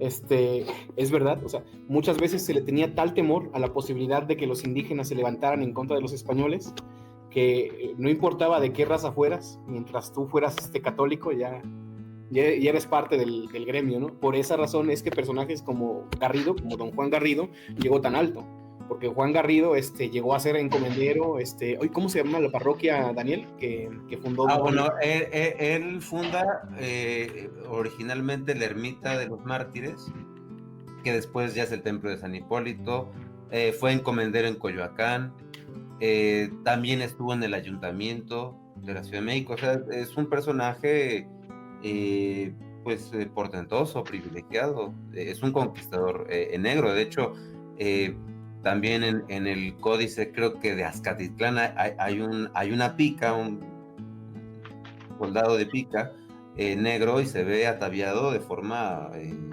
con garbo, ¿no? O sea, había de todo. La idea también, y esto es muy importante entenderlo, nosotros como, bueno, mexicanos, no entendemos parte de la historia del Caribe en el siglo XIX, porque no es parte, quizás de los que están en Yucatán, los que están en Campeche, los que están en Veracruz, tienen más nociones que un chilango, por ejemplo, ¿no? Claro. Entonces, yo creo que también es muy importante. El siglo XIX ideológicamente ya estaba instrumentalizado en racismo, mientras que en el siglo XVI la idea de naciones políticas, como bien elaboradas, una raciología científica como se planteó en el siglo XIX, eso no había, y por eso incluso hubo conquistadores franceses, ¿no? Florán, Florín, etcétera. O sea, había de todo. Entonces, también están los mulatos, ¿cómo se llaman estos? Los que también fueron, tenían sus privilegios, ¿no? Ahorita se me fue el nombre, ¿no? Cuadros que tienen hasta como una suerte de besón, ¿no? El arreglo. O sea, había de todo. Igual podemos pensar en los esclavistas africanos que eran de origen afro igual, o sea, el mundo es muy complejo, pero si hablamos del siglo XIX, ahí sí definitivamente es un tema que en mi caso, muy desconocido, pero sí sé que en Cádiz fue una disputa, que creo que incluso tuvo la dimensión de diferenciar a los hispanoamericanos de los españoles en términos de este artículo. Los mexicanos, los juristas novohispanos no querían la manumisión completa. Por eso, cuando se hacen las constituciones mexicanas, la esclavitud está totalmente abolida, porque eso ya se había discutido en Cádiz. Entonces, ese tipo de detalles, irnos a las actas de discusión, al cuadro de discusiones del constituyente de Cádiz, debe ser interesantísimo, porque ahí vamos a ver cómo se interpretaban todas estas cuestiones en una época dada, porque, insisto, cada época, cada caso, ¿no? Creo. Oigan, yo me pregunto... Y, espera, disculpa. Claro, no te Sí, no, preocupes. adelante. Sí, no, de hecho es muy curioso el hecho de que yo la definiría como una historia que no puede ser etiquetada de una sola manera, porque no solo en el mundo hispano, sino también, por ejemplo, hasta en parte de los franceses. Hay una distinción muy curiosa en Estados Unidos que es la esclavitud de Nueva Orleans con la esclavitud de los lugares anglosajones. Cuando uno va a Nueva Orleans, te cuentan que la esclavitud fue totalmente diferente, la practicada por los franceses que la practicada por los ingleses. Tenían el código negro, el código noir, donde daban ciertas leyes un poco más leves, menos severas que los ingleses, y eran más formales a la hora de practicar la esclavitud. Los ingleses no eran para nada formales o administrativos, que digamos, en ese aspecto. Pero eso no separa de que al final tengan la misma historia en común, que es el origen de la esclavitud. Un afrodescendiente de Nueva Orleans con un afrodescendiente de Pensilvania, por ejemplo, tengan la misma historia relacionada a la esclavitud, o de Alabama, por ejemplo, ¿no? Y en la práctica puede llegar a ser diferente, eso sí, pero al final sí se encuentran muchísimas cosas en común, porque hay que recordar que aunque el amo haya sido distinto, y cada amo tenía cada imperio tenía su forma de ejercer la esclavitud, al final del día eran esclavos y siempre encuentras una historia en común, paralelismos y similitudes entre ambas culturas, y entre los descendientes de los esclavos. Es como esto viene a ser como, por ejemplo, que un mexicano puede tener cosas en común con otro mexicano, historias similares. Lo mismo pasa en la esclavitud. La esclavitud pasa a ser la especie de nacionalidad. O sea, la nacionalidad era esa. Su nacionalidad era ser esclavo. Y todos los esclavos, en Jamaica, hasta el Perú y demás, tienen algunas cosas en común, porque es casi el mismo sistema, pero con diferentes prácticas. Ahora, dentro de eso, rebeliones también ha habido bastantes, y una que otra inspiraba a las demás. La revolución haitiana inspiraba, aunque no lo parezca, porque estamos hablando de lugares muy distantes, inspiraba a ciertas rebeliones en Estados Unidos. O sea, ese es un gran ejemplo de cómo los esclavos afroamericanos eran capaces de encontrar cosas en común hasta con los esclavos haitianos también, ¿no? Durante la Revolución Francesa también. No solo de eso, sino también de otros lugares. Claro, en ese aspecto... Es un tema muy complejo que vamos a tratar, yo creo, en la siguiente ocasión, colega. Porque lo que yo dije de que sí vamos a hacer ese podcast especial sobre la cuestión de la tercera raíz, se va a hacer, pero yo creo que ya dilatamos demasiada la despedida, la verdad, amigo. Yo creo, no...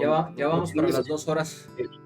Sí, o sea, ya este podcast va a romper el récord que teníamos. Entonces, no sé si quieren ir terminando y mejor guardamos nuestros argumentos y nuestros comentarios especiales para pues ese podcast que vamos a hacer a futuro. Y ahorita en el detrás de cámaras hasta lo planeamos un poquito más, lo discutimos más mejor, pues, aunque suene torpe, perdónenme.